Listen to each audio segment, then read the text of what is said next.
La vie a une façon bien étrange de nous enseigner ses leçons.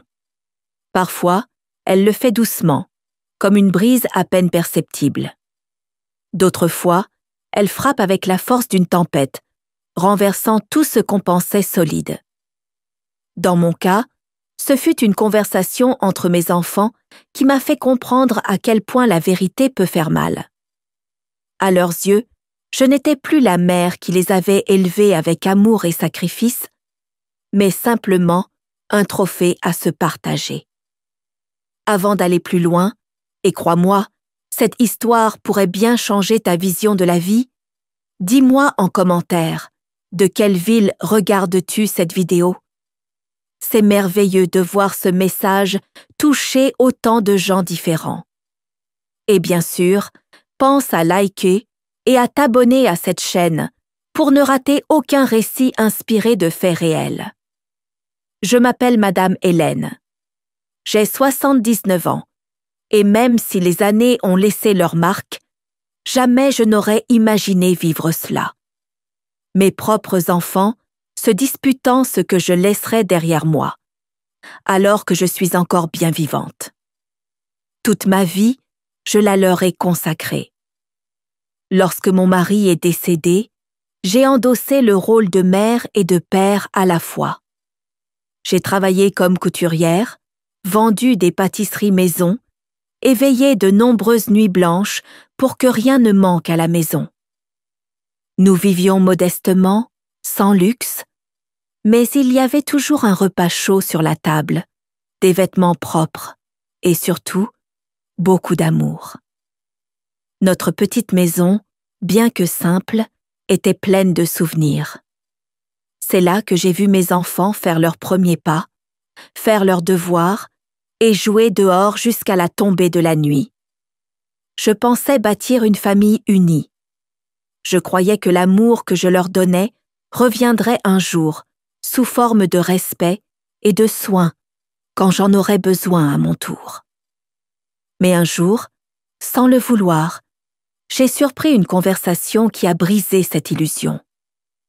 J'étais dans ma chambre, en train de plier du linge, quand j'ai entendu des voix s'élever dans le salon. Mes 3 enfants discutaient avec véhémence. D'abord, je pensais qu'il s'agissait d'une simple dispute, jusqu'à ce que j'entende mon prénom. Je me suis figée. Elle est vieille, ce n'est qu'une question de temps, dit Édouard, mon fils aîné, d'un ton froid que je ne lui connaissais pas. Et tu crois que la maison te revient peut-être? Lança Marie, ma fille du milieu, visiblement irritée. C'est moi qui suis toujours restée près d'elle, cria-t-elle. Mais maman a toujours préféré Édouard. Je parie qu'elle lui laissera tout, ajouta Romain, le plus jeune, d'un ton amer. Mon cœur s'est serré. Il ne s'agissait pas de ma santé. Il ne s'agissait pas d'amour. Il parlait de moi comme si j'étais déjà morte, comme si j'étais un obstacle entre eux et la maison de leur enfance. J'ai retenu mon souffle. Ma poitrine me faisait mal. Et ce n'était pas l'âge, c'était la déception. J'ai fermé les yeux, essayant de comprendre où j'avais pu échouer.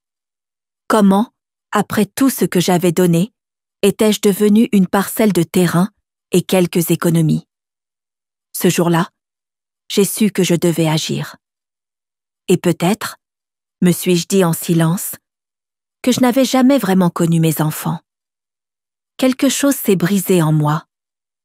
Je ne pouvais plus ignorer la douleur de cette conversation. Mais au lieu de les confronter directement, j'ai choisi une autre voie. J'ai toujours cru que l'amour et l'éducation étaient les plus beaux héritages qu'un parent puisse laisser à ses enfants.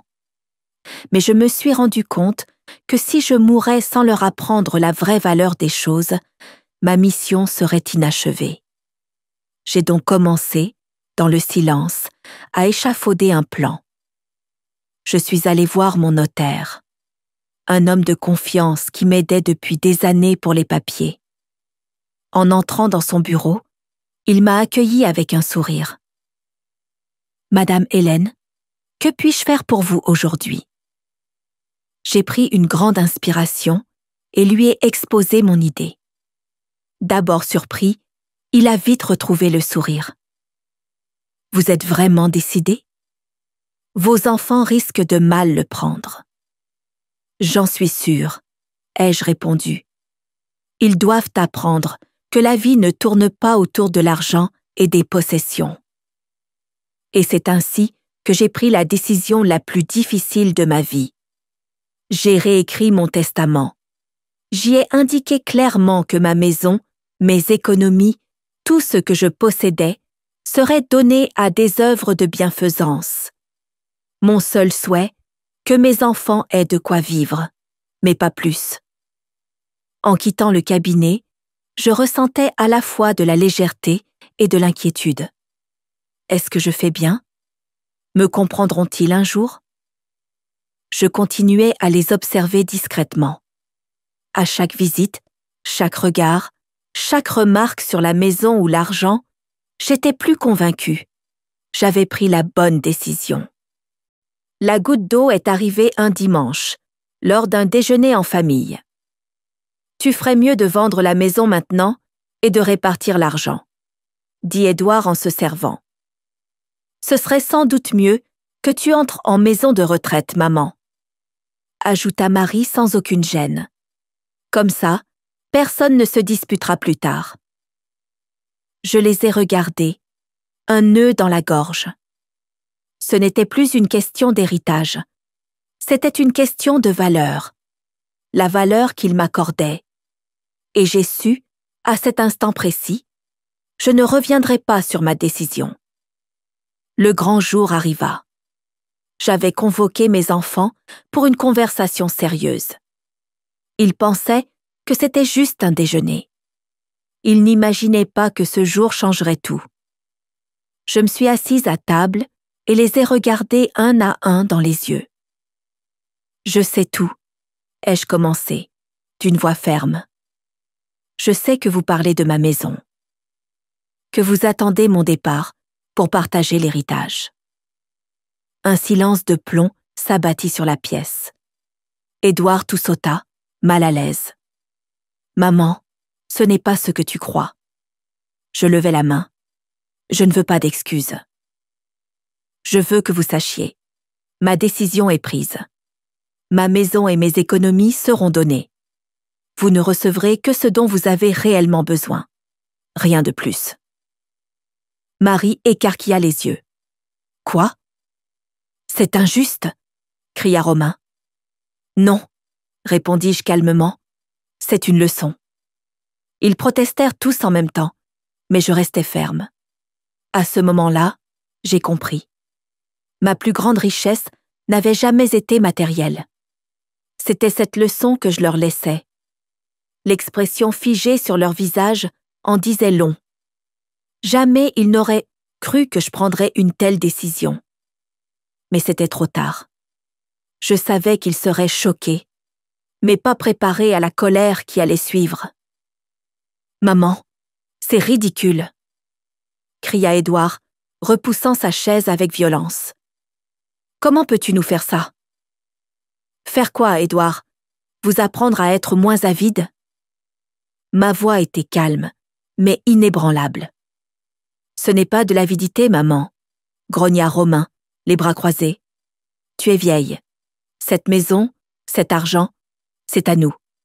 C'est notre droit. »« Droit », répétai-je en silence. Comme si j'étais déjà morte. Comme s'ils avaient un droit naturel sur ce pourquoi j'avais travaillé toute ma vie. Marie, qui était restée silencieuse jusque-là, posa ses mains sur sa tête et secoua lentement la tête. « J'ai toujours pris soin de toi. J'ai toujours été là.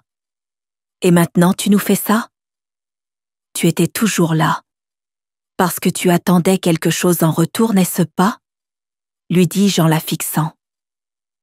Un silence glacial tomba sur la pièce. Pour la première fois, je voyais mes enfants sans le masque de l'amour filial.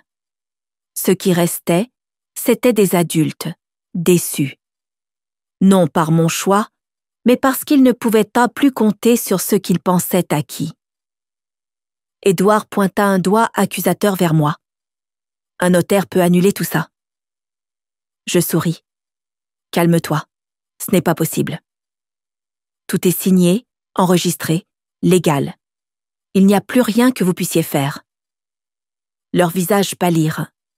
Et alors, comme si une mèche avait été allumée, la pièce explosa en chaos. Édouard sortit furieux et claqua la porte derrière lui. Romain marmonna que je n'étais plus dans mon état et le suivit. Marie tenta encore de dire quelque chose, mais elle comprit à mon regard que je ne reviendrais pas sur ma décision. Elle suivit ses frères en silence. Je restais seule à table. Seul le cliquetis des couverts encore posés sur les assiettes résonnait dans la pièce. Mes enfants venaient de me montrer qui ils étaient réellement. Les jours suivants furent les plus solitaires de toute ma vie. Aucun des trois ne m'appela. Aucun ne passa voir si j'allais bien. Le silence était lourd, différent de toute autre solitude que j'avais connue jusque-là. Bien sûr que je les aimais encore, une mère n'arrête jamais d'aimer. Mais je ne les voyais plus de la même façon. Savoir qu'ils étaient prêts à me laisser derrière eux, simplement parce qu'ils n'auraient rien à hériter, m'infligeait une douleur que j'ai du mal à exprimer. Et pourtant, au milieu de ce vide obscur, une petite lueur est apparue. Romain, mon plus jeune fils, fut le seul à revenir. Un jour, il s'est présenté à ma porte avec un sac en papier rempli de pain et de fruits. « Maman, je peux entrer ?» J'ai esquissé un sourire fatigué et j'ai hoché la tête. Il s'est installé avec moi dans la cuisine, a préparé du café, et nous sommes restés là, ensemble, dans le silence, pendant longtemps. « Pardon de ne rien avoir dit ce jour-là, » murmura-t-il enfin. Mais j'avais besoin de temps pour tout comprendre. « Et tu comprends maintenant ?» lui demandai-je avec un petit sourire. Il baissa les yeux vers sa tasse et soupira. « Je crois que oui. Je crois que vous vouliez simplement nous enseigner quelque chose d'important. » Je l'ai pris dans mes bras. Romain fut le premier à comprendre ce que j'avais voulu transmettre. Les deux autres ne donnaient toujours aucun signe de vie. Les mois suivants, pour la première fois depuis des années, je recommençais à penser à moi-même. Toute ma vie, je l'avais consacrée à élever mes enfants, leur offrir un foyer sûr, payer les factures, veiller à ce qu'il ne leur manque jamais rien. Mais moi, qu'est-ce que je voulais au fond? Un jour, alors que je travaillais dans le petit jardin, un sourire m'échappa en sentant l'odeur de la terre mouillée. Un vieux souvenir refit surface. Quand j'étais jeune, bien avant mon mariage, je rêvais d'avoir une petite ferme. Un coin tranquille où je pourrais cultiver mes propres légumes et cueillir des fruits directement des arbres. Ce rêve, je l'avais abandonné en faisant passer ma famille avant tout. Mais maintenant, sans personne autour et sans cette grande maison à entretenir pour des enfants qui ne venaient plus, je me suis dit, pourquoi pas? Cette même semaine, une vieille amie est venue me rendre visite. Pendant notre conversation, elle me dit quelque chose qui ralluma une étincelle en moi. « Hélène, il y a une petite ferme à vendre juste à côté d'ici. Un coin paisible, entouré d'arbres, avec un peu de terrain pour jardiner. C'est exactement ce qu'il te faut. » Et à ce moment-là, j'ai su. C'était ma chance de recommencer à zéro. Le lendemain, je suis allée voir l'endroit. C'était exactement comme je l'avais imaginé. Sans hésiter, j'ai conclu l'achat. Pour la première fois depuis longtemps, j'ai pris une décision uniquement pour moi. J'ai laissé cette vieille maison derrière moi. J'ai commencé une nouvelle vie. Et cette fois, je l'ai fait pour moi. le jour où j'ai quitté mon ancienne maison, j'ai ressenti un tourbillon d'émotions. Comme si je disais adieu à toute une existence, faite de sacrifices, de luttes et de désillusions. La ferme se trouvait dans un petit village, entouré de champs verts et d'un ciel si bleu qu'on aurait cru qu'il avait été peint. Quand je suis arrivée, une brise légère a effleuré mon visage. Et pour la première fois depuis des années, j'ai ressenti une forme de paix dont j'avais oublié l'existence. Romain fut le seul à m'aider à déménager. Il conduisait le fourgon de location et en route, il me lança un sourire tranquille. « Tu es prête pour cette nouvelle étape, maman ?» me demanda-t-il en m'aidant à décharger les cartons. « Je crois que je n'ai jamais été aussi prête de toute ma vie, mon garçon, » répondis-je, le cœur léger. Les premiers jours à la ferme furent consacrés à tout installer, faire connaissance avec les voisins et explorer chaque recoin de cette terre que j'appelais désormais chez moi. L'odeur de la terre après la pluie, le chant des oiseaux à l'aube, l'air frais passant par les fenêtres, tout semblait être un cadeau de l'univers. Comme si la vie me disait « Tu as fait le bon choix ». Mais même dans ce lieu qui ressemblait à un paradis, un poids pesait encore sur mon cœur. Mes 2 autres enfants, aucun message, aucun appel. Pour Édouard et Marie, j'avais cessé d'exister. Et cette absence faisait mal. Mais j'ai choisi de ne pas laisser cette douleur me gouverner.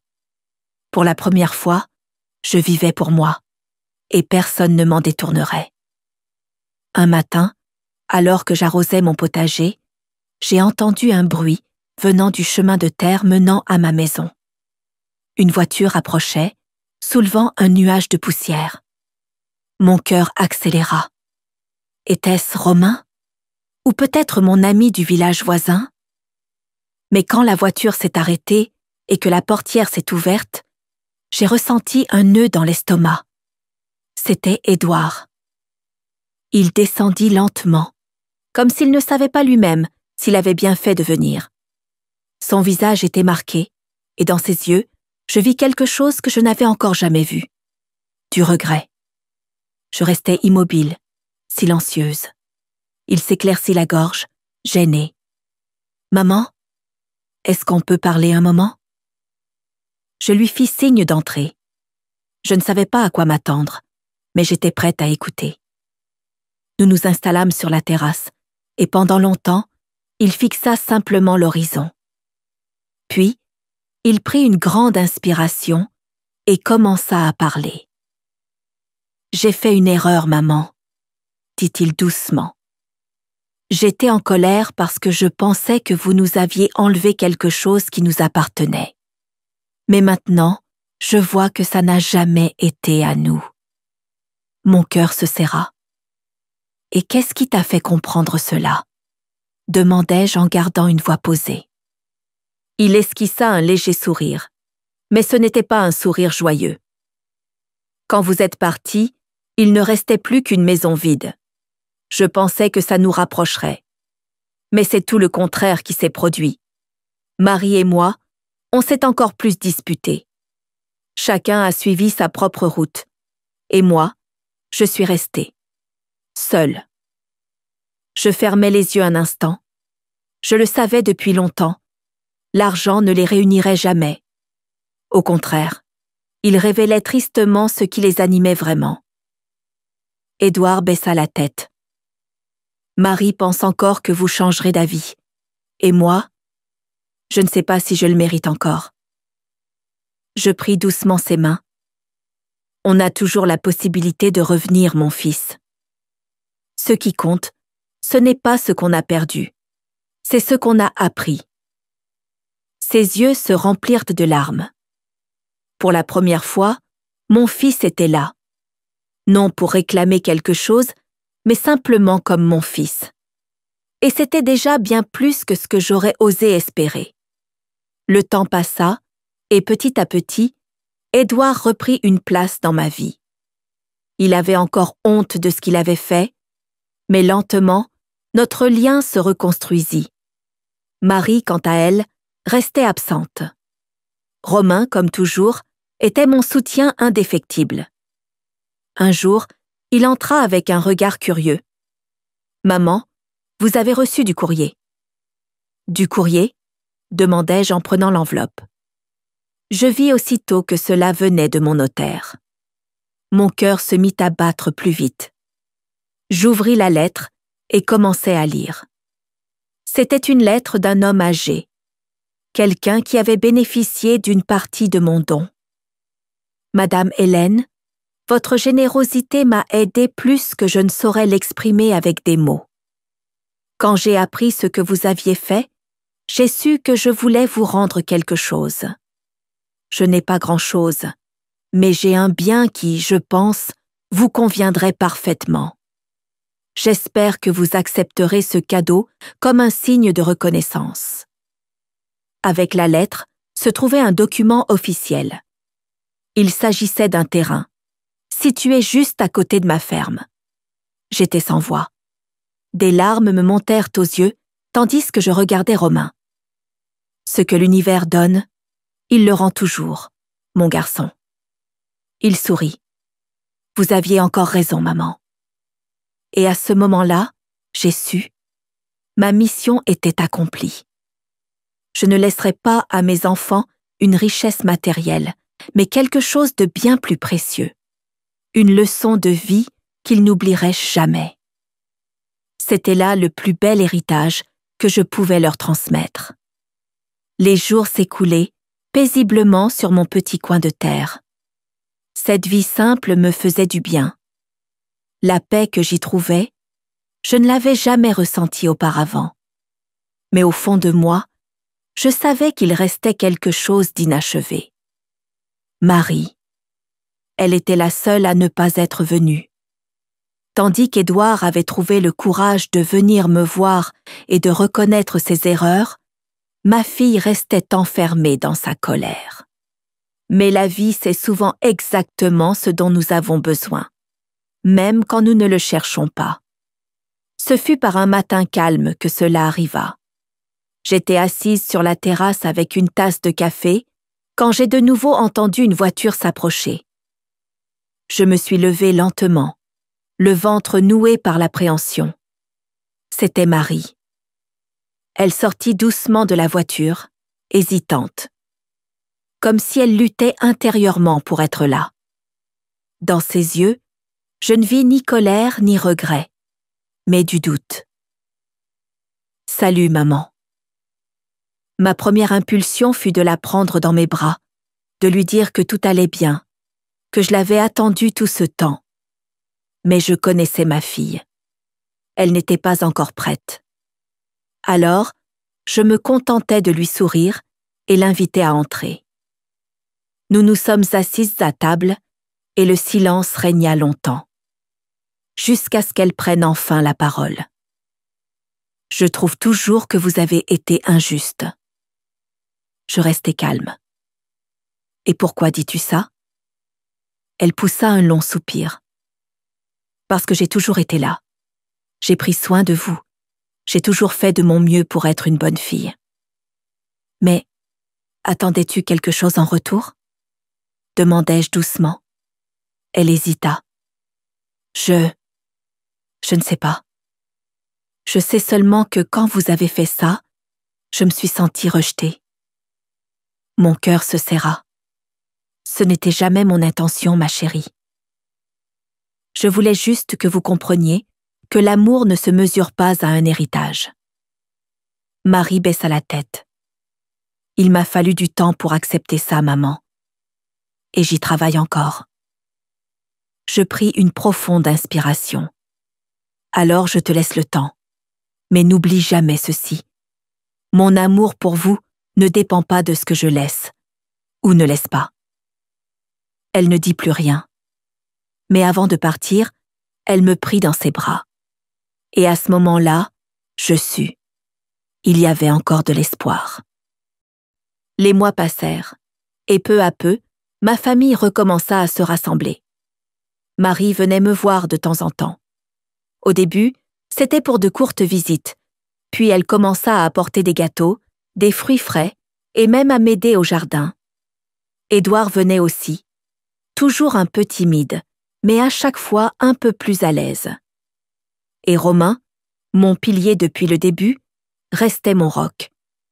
Jusqu'au jour où quelque chose se produisit. Nous étions tous réunis autour de la table. Une image que je ne pensais plus jamais revoir. Mes 3 enfants, ensemble, parlant, riant. Et à cet instant, je le sus. Peu importe à quel point ma décision avait été douloureuse, c'était la meilleure que j'ai jamais prise. Je n'avais pas seulement transmis une leçon sur les choses matérielles, je leur avais appris ce qu'est l'amour, ce que signifie vraiment une famille. Je crois que je comprends maintenant, maman, dit Édouard en levant sa tasse de café. Vous nous avez appris une chose essentielle, de la manière la plus dure, mais c'était la seule manière qui pouvait marcher. Marie hocha la tête. Je ne sais pas si j'aurai un jour le courage de faire ce que vous avez fait, mais maintenant, je comprends. Je les regardais et leur souris. Ce qu'on laisse derrière nous, mes enfants, ce n'est pas ce qui compte le plus. Ce qui compte, c'est ce qu'on apprend et ce qu'on transmet.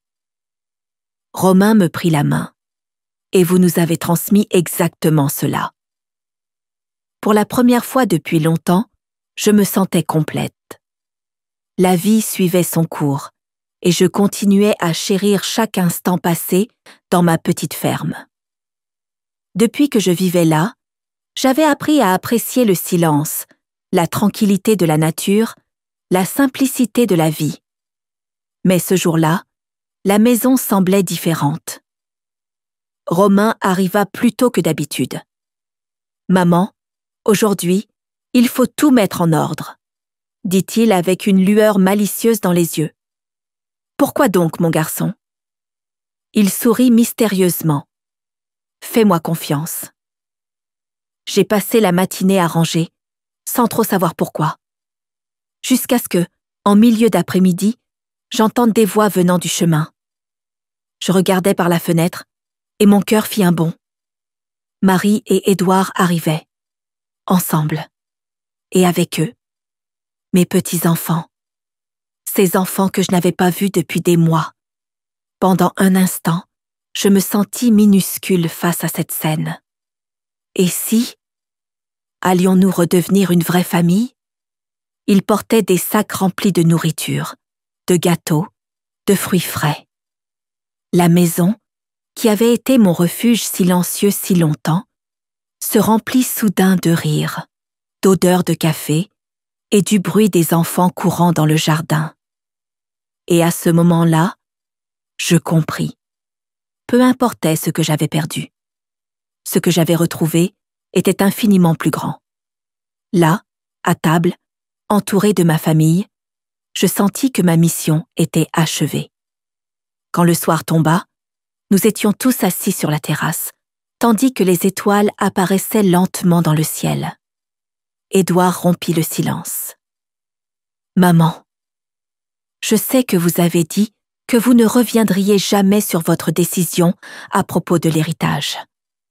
Et je comprends maintenant. » Marie acquiesça. « On a compris notre leçon, maman. Et je crois qu'on comprend enfin ce que vous avez voulu nous enseigner. » Je les regardai en silence. Édouard prit une grande inspiration. « Mais on voudrait vous demander quelque chose. » Mon cœur accéléra. « Vas-y, mon garçon. » Marie et moi en avons parlé. Nous ne voulons rien de l'héritage, mais nous voulons avoir le droit de prendre soin de vous, désormais. Je ne sus quoi répondre tout de suite. Marie me prit la main. On a perdu tant de temps à se disputer pour des choses qu'on a oublié ce qui était vraiment important. Romain sourit. Et maintenant qu'on l'a compris, on veut vous rendre tout ce que vous nous avez donné. Les larmes me montèrent aux yeux. Ils avaient enfin compris. Et maintenant, ils étaient prêts à construire quelque chose de nouveau ensemble. Les mois suivants, ma maison ne fut plus jamais vide. Ma famille venait souvent. Mes petits-enfants couraient dans le jardin, jouaient au potager, m'aidaient à cueillir les fruits. Marie m'appelait chaque jour. Édouard apportait les courses dès qu'il le pouvait. Et Romain, mon Romain, il restait mon roc. Mais ce qui me touchait le plus, c'est que désormais, lorsque je regardais mes enfants, je ne voyais plus l'avidité dans leurs yeux. Je voyais de l'amour, de la gratitude. Un jour, Édouard me demanda « Maman, avez-vous un jour regretté ce que vous avez fait ?» Je souris et secouai la tête. Pas une seule seconde, parce que le plus grand héritage qu'une mère puisse laisser, ce n'est pas l'argent, ni les maisons, ni les biens. C'est l'amour. C'est la leçon. Et je sus, à cet instant précis, qu'ils porteraient cette leçon pour le reste de leur vie. Et maintenant, c'est à toi que je m'adresse. Est-ce que toi aussi, tu ferais la même chose à ma place? Tout abandonner pour transmettre une leçon de vie? Ou choisirais-tu une autre voie?